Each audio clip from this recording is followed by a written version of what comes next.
Guys welcome to my YouTube channel. ഇന്നൊരു പുതിയ ഡിഷായിട്ടാണ് വന്നിരിക്കുന്നത്. ഞാൻ കുറേ ഇൻട്രോ ഒന്നും പറയുന്നില്ല, നേരെ നമ്മൾ കുക്കിങ്ങിലോട്ട് പോവാണ്. ഇന്നത്തെ സ്പെഷ്യൽ ഡിഷ് എന്ന് വെച്ച് കഴിഞ്ഞാൽ ചിക്കൻ കറിയാണ്. ഇത് മമ്മി മഞ്ഞപ്പൊടിയും ഉപ്പും ഇട്ടിട്ട് വേവിച്ച ചിക്കനാണ്. അപ്പോൾ നേരെ നമുക്ക് ഇൻഗ്രീഡിയൻസ് നോക്കാൻ പോകാവേ. ബാ. പച്ചമുളകുണ്ട്, പച്ചമുളക്, ഇഞ്ചി, വെളുത്തുള്ളി, കറിവേപ്പില, സവാള. ഇത് മുളക് പൊടി, മല്ലിപ്പൊടി, മുളക് പൊടി, മഞ്ഞൾപ്പൊടി, ഗരം മസാല. ഇത് നമ്മുടെ ചിക്കൻ വേവിച്ചത്. ചിക്കൻ വേവിച്ചെന്ന് വെച്ചാൽ ഒരു വിസിലടിക്കാവും കേട്ടോ. കുറച്ച് മഞ്ഞൾപ്പൊടിയും ഇച്ചിരി ഗരം മസാലയും ഉപ്പ് പൊടിയും കൂടി ഇട്ടിട്ട് നല്ലോണം പുരട്ടി വെച്ച് ഒരു വിസിലടിക്കണം.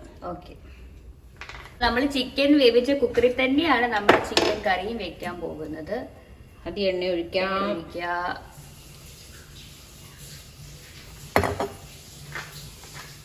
കടുകിട്ട് കൊടുക്കാം. എണ്ണ തിളച്ചു, കടുകിട്ടു. കടുക് പൊട്ടട്ടെ. കടുക് പൊട്ടി നമുക്ക് അതിന് കുറച്ച് ജീരകം, എന്തായാലും ഇത്രയും മതി. എത്രയാ? ഇത്രയും ജീരകം ഇട്ട് കൊടുക്കാം. കടുക് പൊട്ടിയിട്ട് ജീരകം ഇട്ട് കൊടുക്കും. ഇമ്മിണി ജീരകം. നമ്മൾ വെളുത്തുള്ളി ഇട്ട് കൊടുക്കണം. ഇഞ്ചി ഇട്ട് കൊടുക്കണം. സവാള നമുക്ക് ലാസ്റ്റിലിട്ടാൽ മതി കേട്ടോ. മുളകും ഇട്ട് കൊടുക്കണം.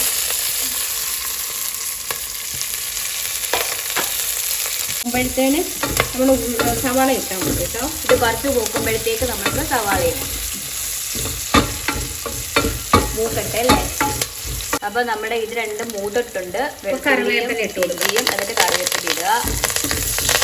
നിങ്ങൾ വിചാരിച്ച് ഞാനാണ് റോസ്റ്റ് ചെയ്തെല്ലാം പഠിപ്പിക്കുന്നത്. എന്നിട്ട് സവാളയും ഇട്ട് കൊടുക്കാം. സവാള ഇടണം. സവാള ഇട്ടിട്ട് ഇത് കുറച്ച് ഉപ്പ് ചേർക്കണേ. കുറച്ച് ഉപ്പ് നമ്മൾ ചിക്കനകത്ത് ചേർത്തിട്ടുണ്ട് കേട്ടോ. നമ്മൾ കുറച്ച് മതി.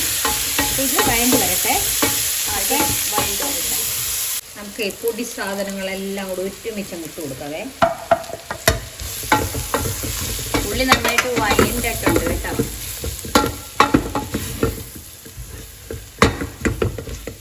മുളക് പൊടി, മല്ലിപ്പൊടി, ഗരം മസാലപ്പൊടി, മഞ്ഞൾപ്പൊടി.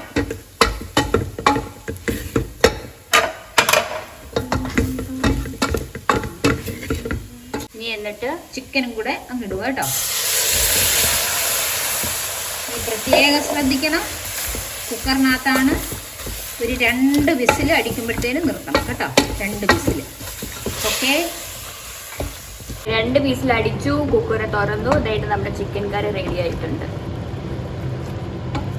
ഓക്കെ, ഇനി നമുക്ക് ചിക്കൻ്റെ കൂടെ കഴിക്കാൻ കപ്പ വേവിച്ചതാണ് സ്പെഷ്യൽ.